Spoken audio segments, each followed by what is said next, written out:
Hi, everybody. Thanks for watching this next installment of this very unique scrapbook that I picked up at a flea market. And we got Ringo Starr stuff here. Think of the next section. And there's an ad right there, a billboard for Ringo's album, self-titled.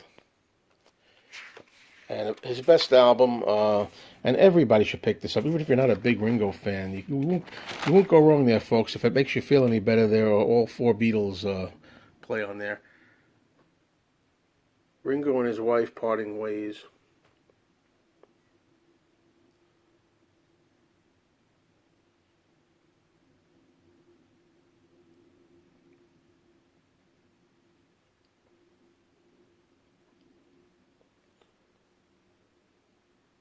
Okay, now this says Ringo Starr, Blast from Your Past. Good greatest hits collection from the Beatles, who often received the least credit as far as being a talent is concerned. Actually, Ringo can handle a wide variety of material from rockers to ballads to oldies to originals. A far better than average voice and the excellent production of Richard Perry, George Harrison, and Pete Drake highlight the set. Best of all, however, are the songs. Here we have a collection of 10 fun-filled singles, and we don't find many collections like that anymore. LP covers Ringo's entire solo career from the early 70s to the present. It contains several hits new fans may be missing. From 1975. That could be Shaved Fish and Blast from Your Past, probably the first solo Beatles albums I bought when they were new. A new single from Ringo, Snookeroo. Oh, that's great.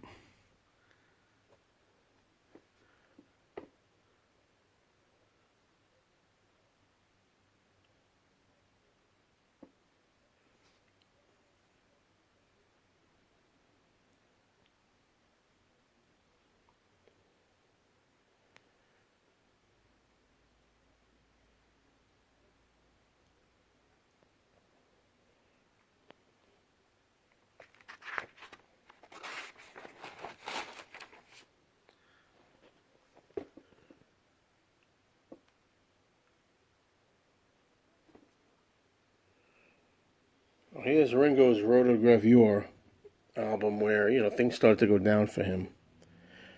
At long last, a new LP by this former Beatle. As usual, the wit and wisdom of Starr played the commanding role in the success of this effort. His ability to adapt songs to his whimsical style, especially rock and roll, are what makes him a superstar on his own, with the help of some friends who contributed songs. John Lennon, Paul McCartney, George Harrison, Eric Clapton. Some oldies and a bunch of originals, some with Vinnie Poncia. This album is a winner. Oh. You know what? You know what's funny?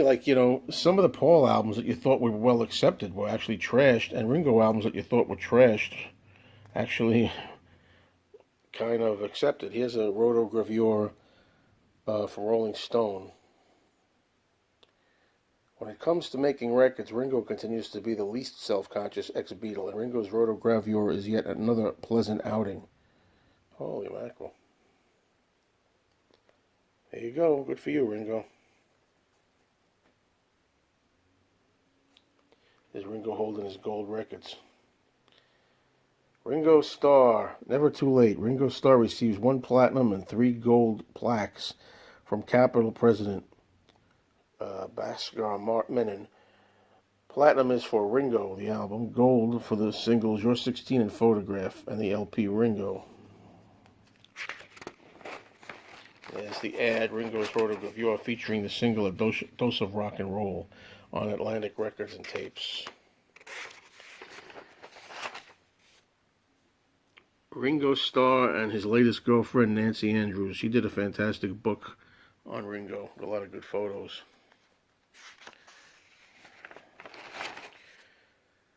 This is interesting. Just another incredible week at Apple. Apple Publishing Group. Harris Songs Limited, Ono Music Limited, Startling Music Limited. Top album artist, 1, The Beatles. Top vocal group album, The Beatles. Top Canadian singles artist, The Beatles. This is from November of 71, November 13th.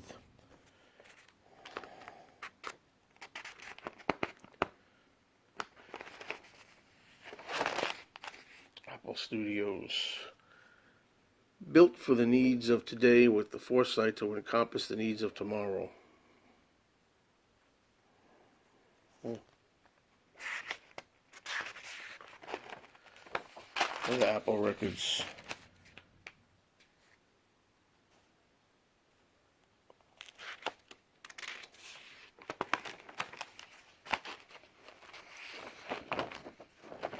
For every Beatles tape you buy, we're giving you a unique garden.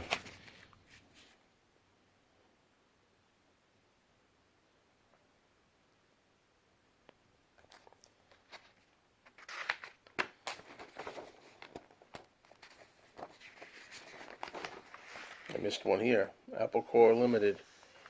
Apple Records, Apple Publishing. This is from 1969.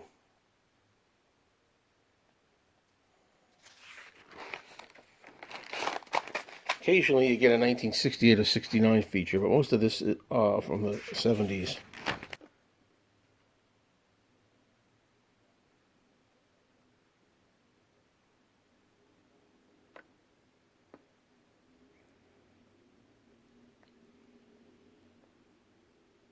EMI Beatles to Renew Pact, September 69.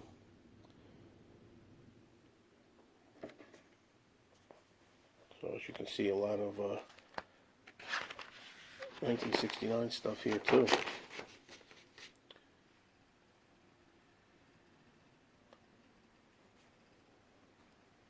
Top 10 foreign artists of 1971. Number 1, George Harrison. Number 8, Paul McCartney. Number 10, John Lennon. That's in 1971.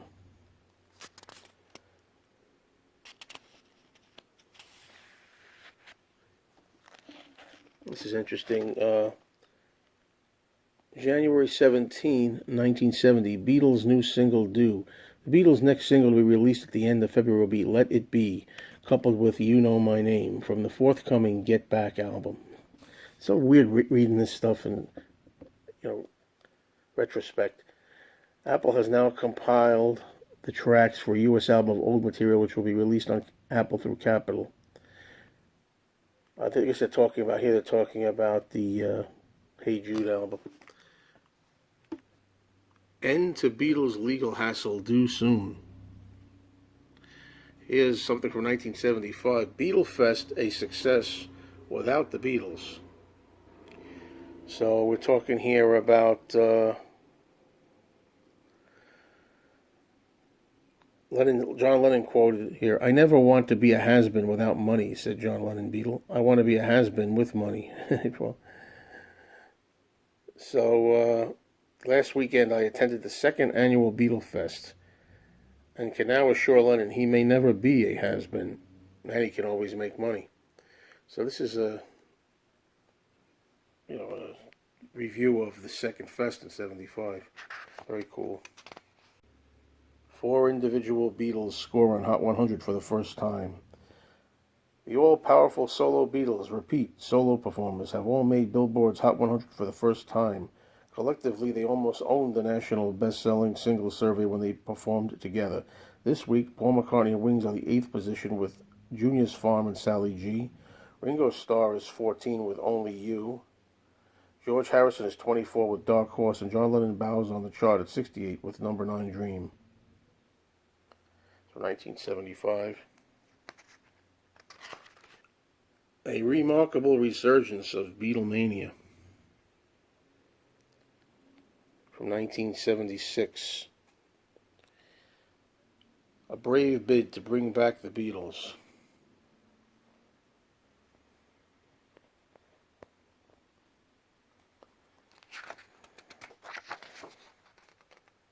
Here's a call. Don't really know what this is, just an ad. Midnight show tonight. UA Brentwood, UA Pequot, and Massapequa. The Beatles, Yellow Submarine, and Let It Be together. Beatles reunited. This is an ad for the book, The Beatles, an Illustrated Record. The book that makes the music play in your head.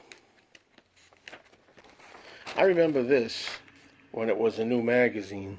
This was in 1976. I saw this as a new magazine at the time. It says here, the Beatles, will they sing again for 50 million? And of course, it was never about the money for them.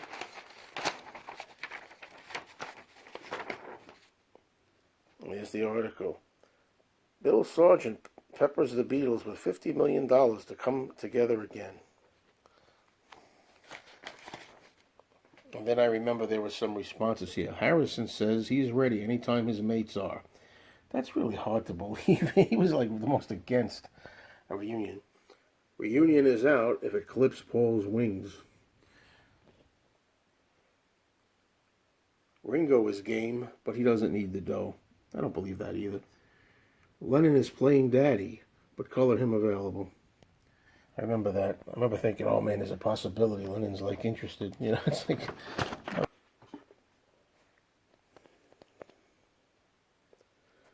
The Beatles, the first annual West Coast Beatles fan convention. The Seattle City Center, North Court. Seattle 76. Here, there, and everywhere. Beatle Blitz set for U.S. next month.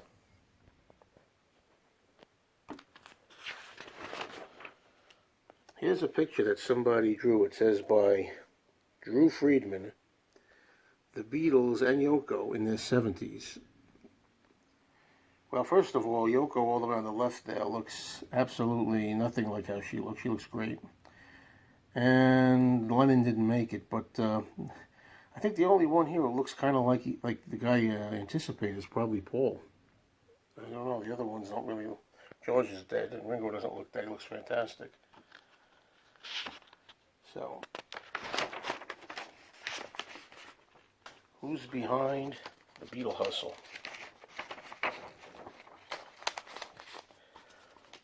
Here's an article from the 1970s, 1976 to be exact. It says, Beatlemania, I Want to Hold Your Wallet.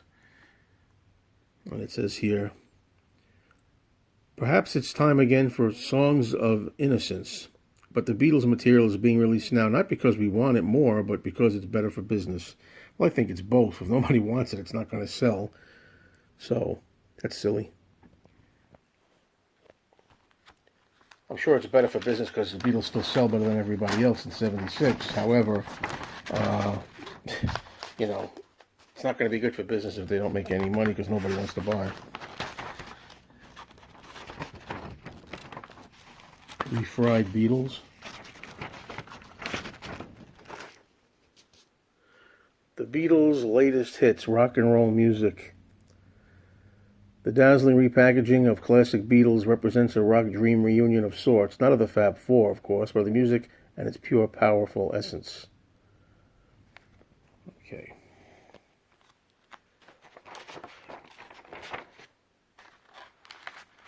Oh, is that Paul or Freddie Prinze? I mean, that doesn't really look like Paul. Really nice photo.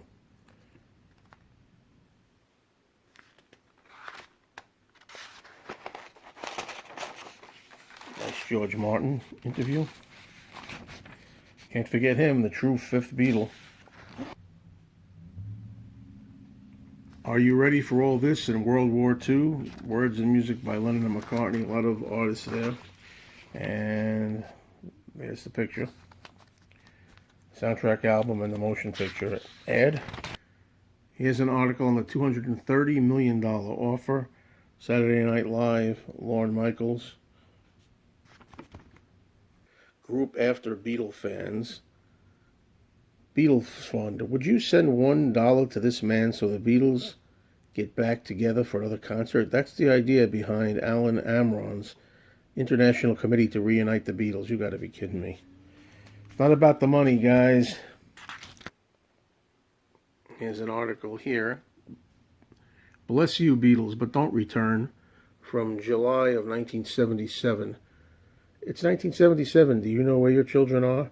Chances are they're listening to, thinking about, or reading about the Beatles, despite the fact that the group has not existed for 8 years. The Gallup poll says the Beatles are the third most popular musical artists among teenagers after Kiss and the Eagles. In the last few months, Beatles consciousness seems to have risen to another of its cyclical peaks. This time, the relentless fascination with the band has been fueled by the release of two live albums featuring music from the earliest part of the band's career: Beatles at the Hollywood Bowl, Beatles Live at the Star Club in Hamburg, Germany. And there's also an odd Broadway show called Beatlemania, and so on. And what's interesting about it is, don't forget too, that this is 1977, and the Beatles went down as having the most record sales with the album One in the decade of the 2000s. Imagine if they could have known about this in 1977. Well, this article is not taped yet into the actual book, and I'm glad in a way this isn't. I almost would frame this for the Beatles at the Hollywood Bowl, now available for the first time. 13 songs performed by John, Paul, George, Ringo from the historic 64-65 live concerts. This is suitable for framing. And I suppose this is the perfect way to end this little series here. Thank you so much for watching. I loved it.